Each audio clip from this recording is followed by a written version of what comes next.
2 ദിവസത്തെ ധ്യാനത്തിനായി പ്രധാനമന്ത്രി നരേന്ദ്രമോദി ഇന്ന് കന്യാകുമാരി വിവേകാനന്ദ പാറയിലെത്തും. തിരുവനന്തപുരത്ത് ഉച്ചയ്ക്ക് ശേഷം 3:30 വിമാനമാർഗം എത്തുന്ന പ്രധാനമന്ത്രി ഹെലികോപ്റ്റർ മാർഗം കന്യാകുമാരിയിലെത്തും.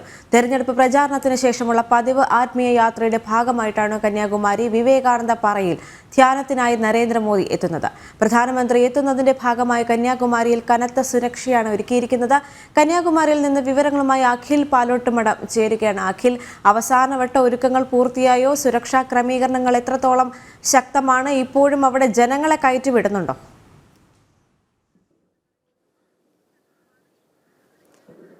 വിഷ്വലോട്ടോ നോക്കിയോ ദേവിക, പ്രധാനമന്ത്രിയുടെ വരവിനായി കന്യാകുമാരി എല്ലാവിധത്തിലും ഒരുങ്ങിക്കഴിഞ്ഞു. പോലീസാണെങ്കിൽ വലിയ ക്രമീകരണങ്ങളൊക്കെ തന്നെയാണ് ഇപ്പോൾ ഏർപ്പെടുത്തിയിരിക്കുന്നത്.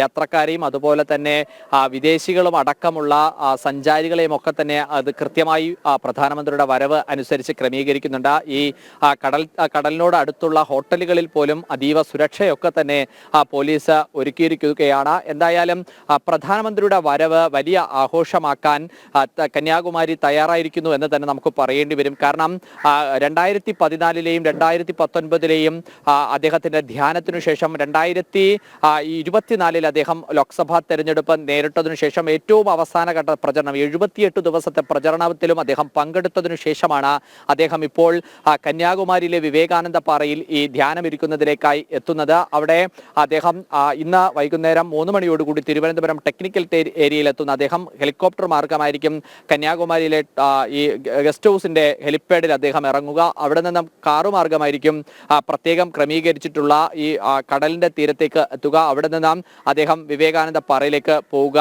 അദ്ദേഹം ആദ്യം കന്യാകുമാരി ക്ഷേത്രത്തിലായിരിക്കും പോവുക. അവിടെ പൂജയ്ക്കും പ്രാർത്ഥനയ്ക്കും ശേഷം അദ്ദേഹം തിരുവള്ളൂരിന്റെ പ്രതിമയ്ക്ക് മുമ്പിലേക്ക് എത്തും. അവിടെ പുഷ്പാർച്ചന നടത്തിയതിനു ശേഷമായിരിക്കും അദ്ദേഹം വിവേകാനന്ദ കേന്ദ്രത്തിലേക്ക് പോവുക, വിവേകാനന്ദ പാറയിലേക്ക് പോവുക. അവിടെ വിവേകാനന്ദ പ്രതിമയ്ക്ക് മുമ്പിൽ പുഷ്പാർച്ചന നടത്തിയതിനു ശേഷമായിരിക്കും ജ്ഞാനത്തിന്റെ ജ്ഞാനമായി സൂര്യനായി മാറിയ വിവേകാനന്ദ പാറയിലെ വിവേകാനന്ദ സ്വാമിയുടെ പ്രതിമയ്ക്ക് മുമ്പിൽ അദ്ദേഹം ധ്യാനമിരിക്കുക.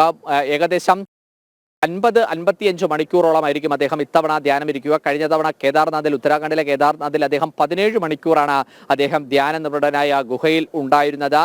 എന്നാൽ ഇത്തവണ അദ്ദേഹം അതിനും ദൈർഘ്യമേറിയ ഒരു ഇതിലേക്കാണ് പോകുന്നത്. കാരണം അതിനും ഒരു കാരണമുണ്ട്. അദ്ദേഹം ഇത്തവണ 400 സീറ്റ് എന്നതായിരുന്നു അദ്ദേഹം വലിയൊരു ലക്ഷ്യമായി ഭാരതത്തിലെ പാർട്ടി പ്രവർത്തകരോട് പറഞ്ഞിരുന്നത്. അതിനു വേണ്ടിയിട്ടുള്ള എല്ലാ ക്രമീകരണങ്ങളും സജ്ജമാക്കി അദ്ദേഹം തന്നെ നേതൃത്വം നൽകുന്ന ഒരു സാഹചര്യം ഉണ്ടായിരുന്നു. അതിന്റെ ഏറ്റവും അവസാന ലാപ്പിലാണ് അദ്ദേഹം കന്യാകുമാരി ധ്യാനത്തിലായി എത്തുന്നത് എന്നതും ഏറെ ശ്രദ്ധേയമാണ്. ദേവിക, അഖില, തിരുവനന്തപുരത്ത് കഴിഞ്ഞ കുറച്ച് ദിവസങ്ങളിലായി മഴ കനക്കുന്നൊരു സാഹചര്യമുണ്ട്. തലസ്ഥാന നഗരിയോട് ചേർന്ന് കിടക്കുന്ന മേഖലയായതിനാൽ കന്യാകുമാരിയിലെ അന്തരീക്ഷം ഇപ്പോൾ എങ്ങനെയാണ്? കാലാവസ്ഥ പ്രതികൂലമായാൽ സുരക്ഷാ സംവിധാനങ്ങൾക്ക് വലിയൊരു വെല്ലുവിളി ആകുന്നൊരു സാഹചര്യമുണ്ട്. ഇപ്പോൾ അവിടുത്തെ കാലാവസ്ഥ എങ്ങനെയാണ്? എല്ലാം ശാന്തമായി തുടരുകയാണോ?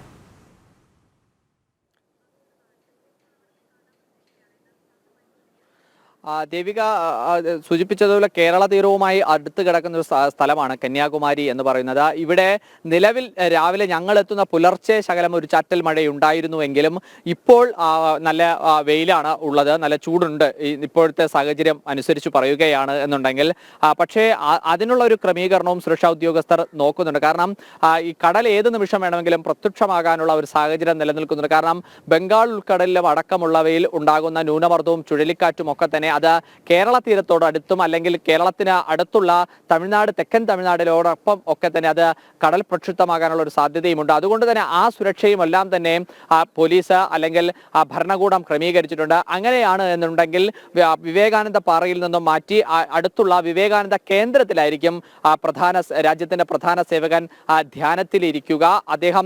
അദ്ദേഹത്തിന് ധ്യാനമിരിക്കാനുള്ള സജ്ജീകരണങ്ങളും ഒരുക്കിയിട്ടുണ്ട്. കാരണം അങ്ങനെ ഒരു സെക്കൻഡ് ഓപ്ഷനും പോലീസ് സന്നാഹം അല്ലെങ്കിൽ സുരക്ഷാ ഉദ്യോഗസ്ഥർ ക്രമീകരിച്ചിട്ടുണ്ട്. കാരണം എന്തായാലും അദ്ദേഹം ധ്യാനമിരിക്കുന്നതിലേക്കായി ഉറപ്പിച്ചിന്ന് വൈകുന്നേരം സൂര്യന്റെ അസ്തമയത്തോടുകൂടി തന്നെ അദ്ദേഹം കന്യാകുമാരിയിലേക്ക് എത്തുകയാണ്. അസ്തമയം കഴിഞ്ഞ് നാളെ പുലർച്ചയോടുകൂടി ഉണ്ടാകുന്ന ആ പുതിയ പ്രഭാതം അത് രാജ്യത്തിന്റെ ഒരു പുതിയ കിരണമായി തന്നെ അത് ഭൂമിയിൽ പതിക്കും എന്നുള്ള കാര്യം നിസ്സംശയം നമുക്ക് പറയേണ്ടി വരും. എന്തായാലും കന്യാകുമാരി കടൽ തിരമാലകൾ മോദിയുടെ വരവിനായി ഓരോ തവണയും ഹൃദയത്തുടുപ്പോടുകൂടി തന്നെയാണ് കരയിലേക്ക് അടിച്ചു കയറിക്കൊണ്ടിരിക്കുന്നത്.